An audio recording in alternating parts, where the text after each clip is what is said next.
Bonjour à tous, vous êtes bien à l'écoute de Radio Taïwan International. Si vous nous rejoignez, c'est Mei Guang à l'antenne. Et aujourd'hui, notre décryptage vous propose une rencontre avec Sun Cheng-yi, vice-directeur du Bureau des enquêtes, pour parler du travail de l'infiltration chinoise.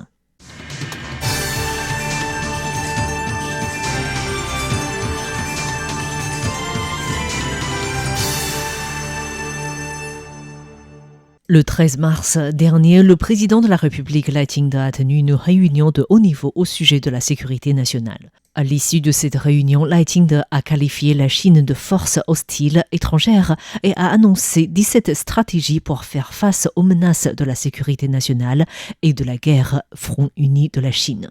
Lai Ching-te a notamment proposé 3 stratégies pour répondre à l'infiltration chinoise et aux menaces d'espionnage au sein de l'armée. Et la stratégie qui a fait le plus parler les Taïwanais, c'est la remise en place du système des procès militaires. Et l'une des raisons à cela, c'est que les militaires, que ce soit actifs ou retraités, sont souvent les cibles du travail de l'infiltration chinoise. RTI a récemment interviewé Sun Cheng-yi, vice-directeur du Bureau des enquêtes, qui a expliqué que selon les analyses de son bureau, le Parti communiste chinois possède 8 types de schémas d'infiltration.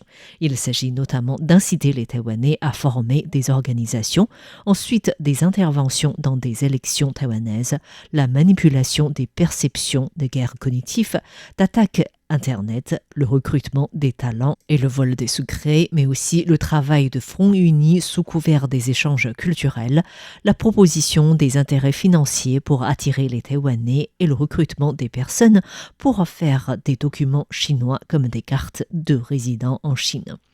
Selon les données du Bureau des enquêtes concernant l'incitation des Taïwanais à former des organisations pour agir pour la Chine, entre 2022 et 2024, le Bureau a enquêté sur 38 dossiers et il y a eu des mises en examen dans 29 dossiers, dont 12 ont déjà été jugés.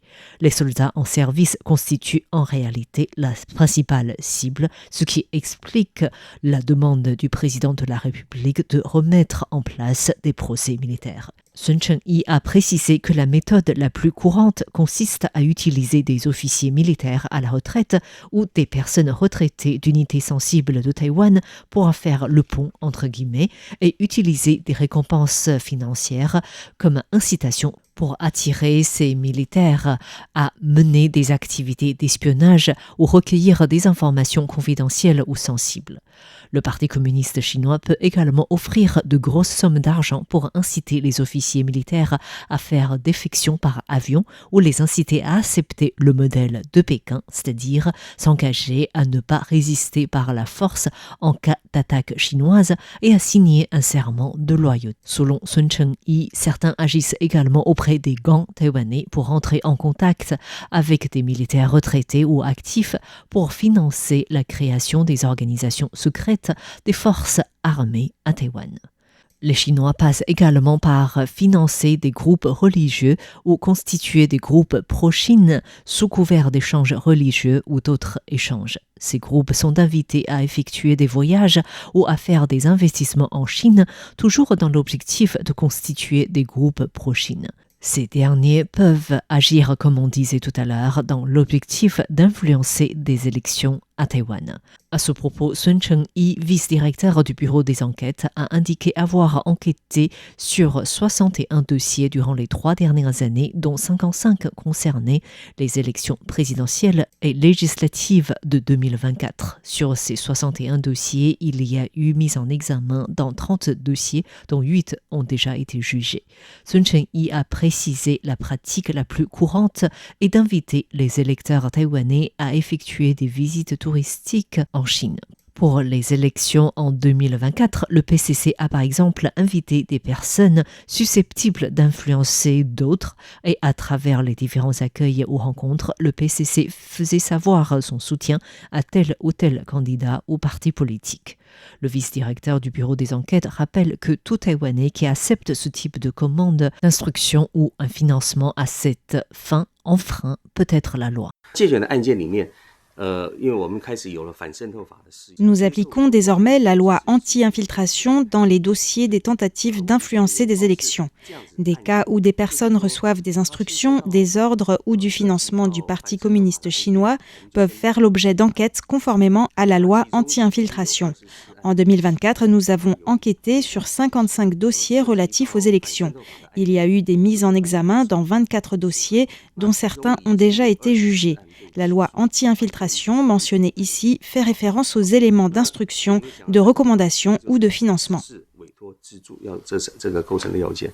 Au niveau des élections, le bureau des enquêtes liste également des méthodes comme proposer des billets d'avion au tarif préférentiel, des vols charters pour encourager les Taïwanais installés en Chine à revenir pour voter afin de soutenir spécifiquement certains partis politiques. Le PCC peut également fabriquer de faux sondages d'opinion publique ou des informations malveillantes pour influencer les intentions de vote des électeurs taïwanais. Face à ce travail complexe d'infiltration, l'un des objectifs est d'assurer la sécurité à travers le travail d'anti-infiltration. Sun Chen-yi, le vice-directeur du bureau des enquêtes, a indiqué que les principaux systèmes concernés ont déjà établi un mécanisme horizontale et une coopération mutuelle à travers le rapport de travail sur la protection de la sécurité nationale. Les 7 systèmes de défense sont le Bureau des enquêtes du ministère de la Justice, la Commission indépendante contre la corruption, le commandement de la police militaire et le Bureau de la guerre politique dépendant du ministère de la Défense, la police nationale, l'agence de l'immigration et l'administration des gardes-côtes dépendant du ministère de l'Intérieur. Ce mécanisme est chapeauté par le ministre de la Justice. Les décisions adoptées sont ensuite communiquées directement à l'ensemble des 20 cellules de rapport de travail sur la protection de la sécurité nationale au niveau régional. Cela nous permet d'intégrer rapidement les compétences de différents services. Par exemple, lorsqu'il s'agit des enquêtes anti-infiltration ou du travail de développement des organisations, des militaires actifs ou retraités peuvent être impliqués.